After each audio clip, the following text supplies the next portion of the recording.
fuck it. Here's how I blew up this Faceless YouTube channel in 3 videos. And if you don't know who I am, my name is Noah Morris. I've been in a bunch of, quite well-viewed YouTube interviews. You can look up my name, Noah Morris, and you'll see my backstory, basically. This is a smaller channel of mine. I have channels that are much, much larger than this, but I thought it would be interesting to go over this channel just because I think it's quite an interesting case study of how you can blow up, or my thought process behind blowing up faceless YouTube channels, and how I looked at picking this niche, how I looked at how I was going to package the videos, how I was going to choose the titles, how I collected the team, and basically how much the videos cost. So most gurus go over very surface level information. I'll try to go really in depth, show you exactly how I did everything at each step.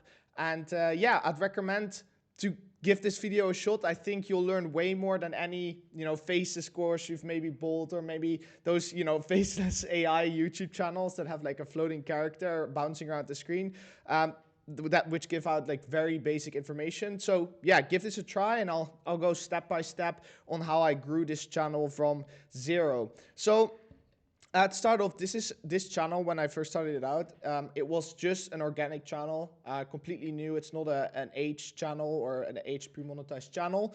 And I'll show you the first videos right here. So the first video we did was and this video is in the Poppy Playtime niche, and I'll explain how why I chose this niche down the road, and also why I stopped uploading on the channel. But this was the first video we made, and it had some decent traction at the start. So in the first few days, nothing much happened, and then on day number 9 or so, it started blowing up. As you can see, it took like 2 weeks for it to really gain traction.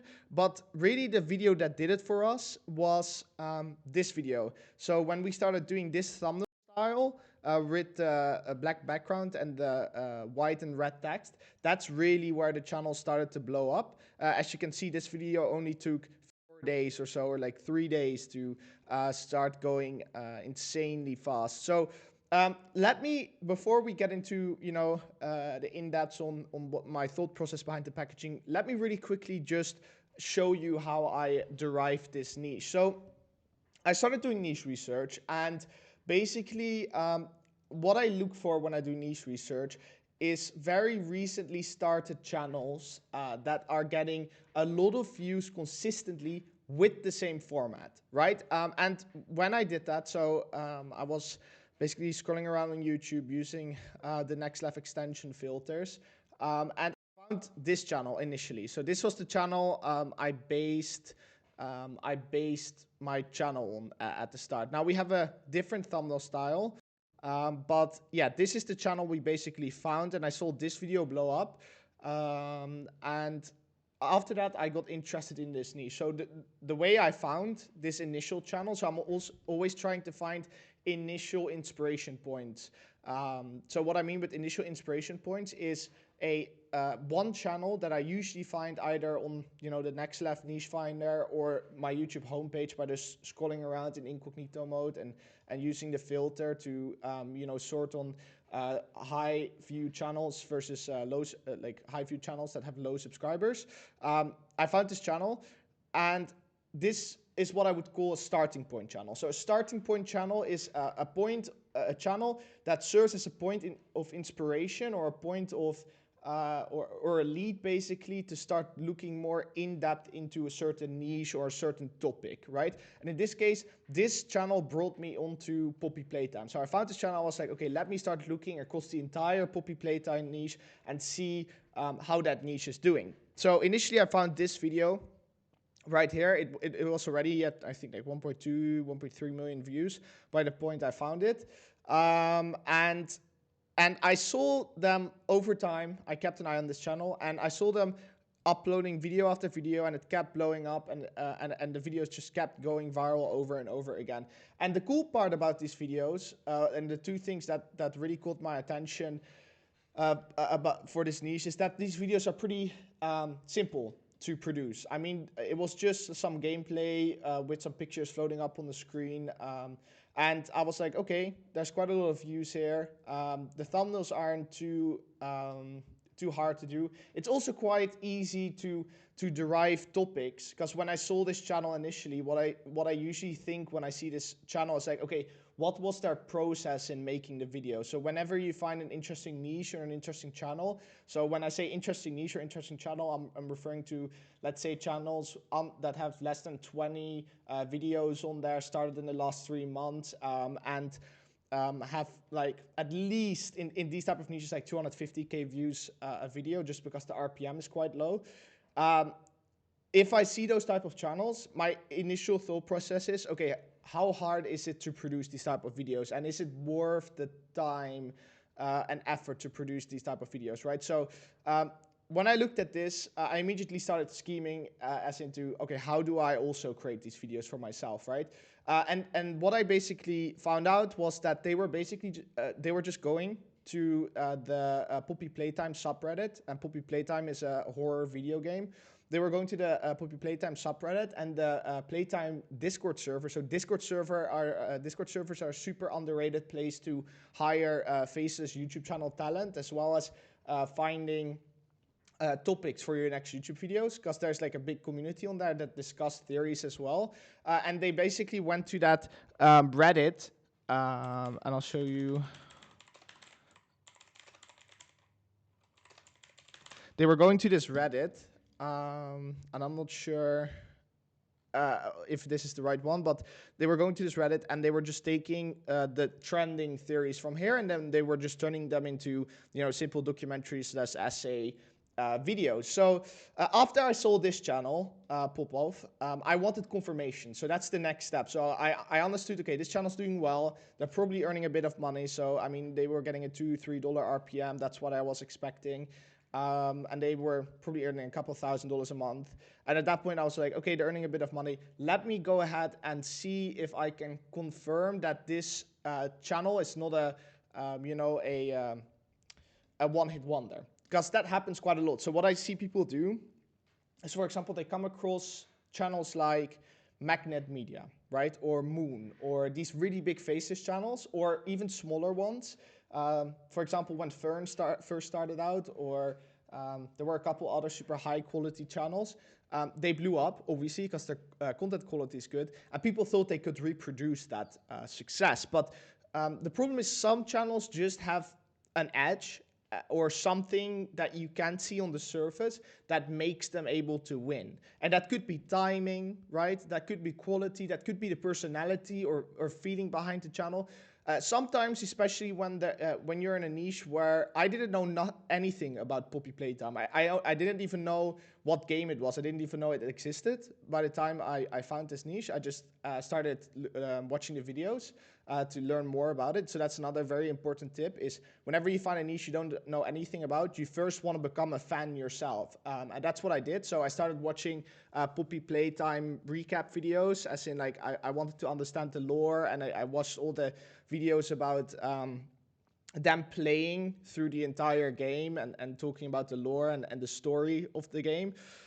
And once I did that, I kind of understood the niche. But a lot of people will think, oh, this video or this channel is getting a lot of views, without understanding the intention behind why an audience is watching the actual video, and they will just jump in the niche, and then the channel will fail, and they were like, but I just made the same video. Why is my channel not taking off?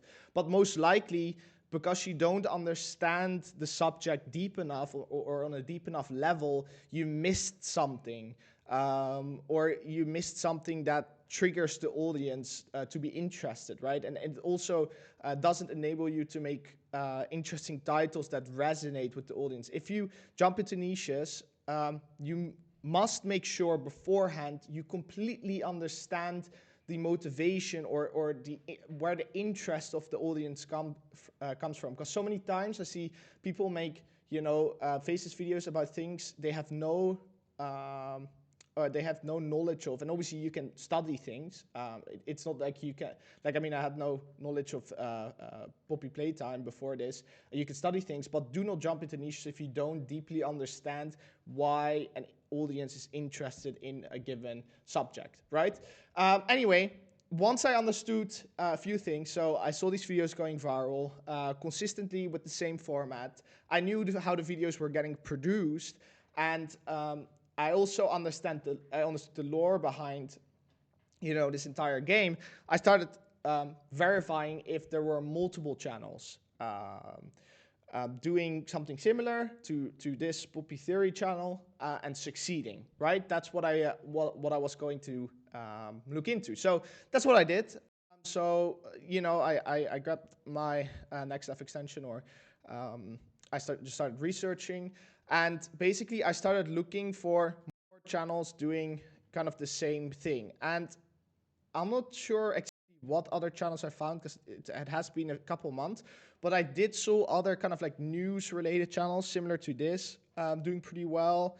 I'm not sure how old this channel is, but I saw a bunch of adjacent niches, so that's another really big signal. For example, you have this channel called, I think it's called FNAF Theory or Five Nights at Freddy Theory. Out of the Sea. Wait, let me see. FNAF Theory. I thought it was a channel. Yeah, this channel. So I saw this channel as well. Start out with a kind of similar style to the Poppy Playtime channel, and a cool thing about this strategy that I'm about to explain is basically what you're able to do when you start a channel and in a niche that doesn't have much competition, is that it's kind of hard to confirm or to know if that format is just a one-off kind of thing that worked, or if that it's a thing that's repeatable, or that multiple competitors have been able to repeat that type of success. When I first started out in the Poppy Playtime niche, there weren't many competitors, so it was kind of hard to confirm if this format consistently worked. So I started looking in adjacent niches. So Five Nights at Freddy is also a horror game with a lot of lore. So I started looking into Five Nights at Freddy as well, and I could find multiple channels doing these theory videos that were doing super, super well. So once I found this channel, and there were a couple others doing Poppy Theory videos that just recently started. So again, like we're talking maybe 2-3 months ago, or like maybe a month even, and getting hundreds of thousands of views. So especially in these type of like gaming, low RPM niches, you really want crazy volume on your videos, or very consistent views as a minimum. When I saw that, I was like, okay, we can go ahead and execute within this niche. And yeah, that's what I did. So after I understood all those things, so again, just to recap, I found the initial inspiration channel. I started studying how they made the videos. I understood the topic deeply. I also found competitors that were doing the same format, also working for them. That's when I pulled the trigger and I said, okay, let's go and try out a channel in this niche. Because again, the entire Faceless YouTube business model is about limiting your downside as much as possible. The cool part about Faceless YouTube is that it's very cash flow. There's a lot of cash flow that you can generate, but you want to always limit your downside. You just don't want to randomly jump into niches without some kind of method behind it, a method that you can improve over time. Because if you have a method or like a checklist maybe for when you want to jump into niches, that really helps with being more consistent in choosing winners. And that really helps me stay consistently super profitable, as well as keep my profit margins on Face's YouTube channel super high. So for the people, by the way, who don't know, who are just watching this video, I run like 20 other channels. They're doing like, I think last year we did close to 1.1 million in revenue. It was kind of a slow year, admittedly. I was planning to do more, but I was kind of traveling around the world the whole year, so I didn't have much time to focus on channels. But yeah, anyway, this is just one of those YouTube channels that I started. So anyway, we decided to start working on the channel. Now, how did we hire the team for this channel, right? That's a good question. So the way we hired the team was using Discord. So I knew it was going to be tricky to find a writer that deeply understood this community. So it was kind of tough to find a writer. So the way we found a writer was actually just through Discord. So we went to the Poppy Playtime Discord server, and we went to, I believe, a gaming Discord server it was. And we were looking for people who were doing like either doing role play. Like there's these role play gaming Discord servers. These guys write sometimes entire screenplays. I mean, if you look up like screenplay Discord server, like gaming, roleplay Discord servers, sometimes you can find these communities where they're writing like scripts or like screenplay on certain things. And that's where we got the initial writer from.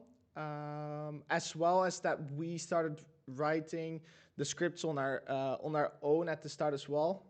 Just to see, okay, where can we get the, where do we get the content or the source material from? So we were kind of just discovering, okay, what were good sources to kind of find good theories, and what can we link then to future writers so they can also reproduce our script. So usually when you start out a channel, especially if you're a beginner and you have a lot of time on your hands, for me it's a little bit more difficult because I run so many companies, but especially if you're a beginner, try to write the first couple scripts by yourself, and list all the sources that you used. So when you hire a writer in the future, you can just send them those sources, and it's way easier for them to write a good script, right? So so we started writing our own script, and then eventually we found someone through a Discord server. And again, another great place to hire is homework Discord servers. You have a lot of like essay or like what's it called? People who do like who write like essays for school. Those are usually good and cheap script writers as well. And obviously you have Upwork or Fiverr, but especially when you're doing a niche that requires kind of some insider knowledge, you want to hire as much as possible from existing communities, right? So if you want to hire from communities like Discord communities or people who already have a lot of knowledge behind the subject, that really makes things much easier, because it's easier to just teach them how to write a good YouTube script than to teach them to be interested in the subject you have a YouTube channel about, right? So we hired our writer from that Discord server, and from there we started producing. So I was sending over, and I have to see if I can pull up some of the examples here. We were finding documentary video editors. So we were going into video editing Discord server. I think Editors or Freelancers Paradise is the one where we found. Let me see. This is the one. There you go. This is the Discord server where we hired the video editor from. So basically, if you go into this video editors Discord server, you can find it. Just look up video editors Discord server on Google. We went to this Discord server, and we went to, there's like a tab where you can do paid request, and that's where we found a documentary editor from, and that's where kind of and the quality was really good, and we paid like I think like $40-50 a video for the edits, and then for the script it was like $20. So far the total cost per video was like $60, and then the voiceover artist was, I believe, $12. I already had an existing voiceover artist in my team, so we just used that voiceover. And then for the thumbnail designer, this is an interesting story, by the way. For the thumbnail designer, we just went on to Twitter, and on Twitter you'll have a lot of people designing like gaming thumbnails, and that's where we got the thumbnail designer from in this niche. The initial thumbnail, this one I did myself, so I did this thumbnail, and this was the thumbnail. I think, yeah, this was the thumbnail we let the thumbnail designer do. So if you look at this thumbnail or the composition of this thumbnail was inspired by Mr. Beast's confine or like a what's it called, the solitary confinement room thumbnail. Yeah, that's where the composition kind of comes from. So yeah, for the ideation, we just took the most trending topics from the Reddit channel, and then we just turned them into YouTube videos, and you can watch the YouTube videos in your own time. And after a while, we decided like it's kind of a pain, as you can see, because we were kind of experimenting at the start with this thumbnail. So we did this style, and then we did the black and white style. And then we just continued on. This was like the Fern investigative thumbnail we did. We did another split thumbnail test again. And we kind of kept experimenting.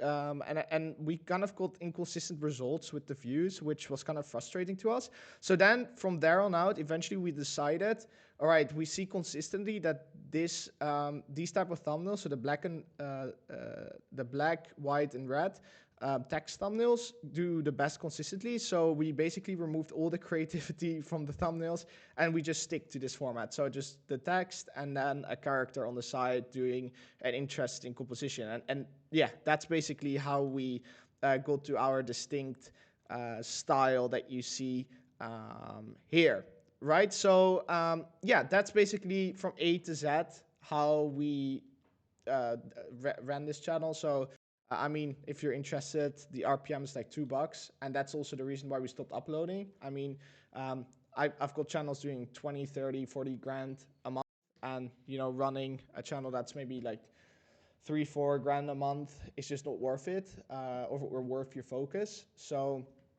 yeah, that's the story behind this channel. If it was valuable, you can follow me on X. I post a lot of advice there. Or if you want to, check out the Next Level extension, it has a lot of really cool features, like being able to see views or RPMs or that kind of stuff, even audiences and age and gender of a channel. That's pretty cool. So yeah, that's all. And thank you very much for watching. Cheers.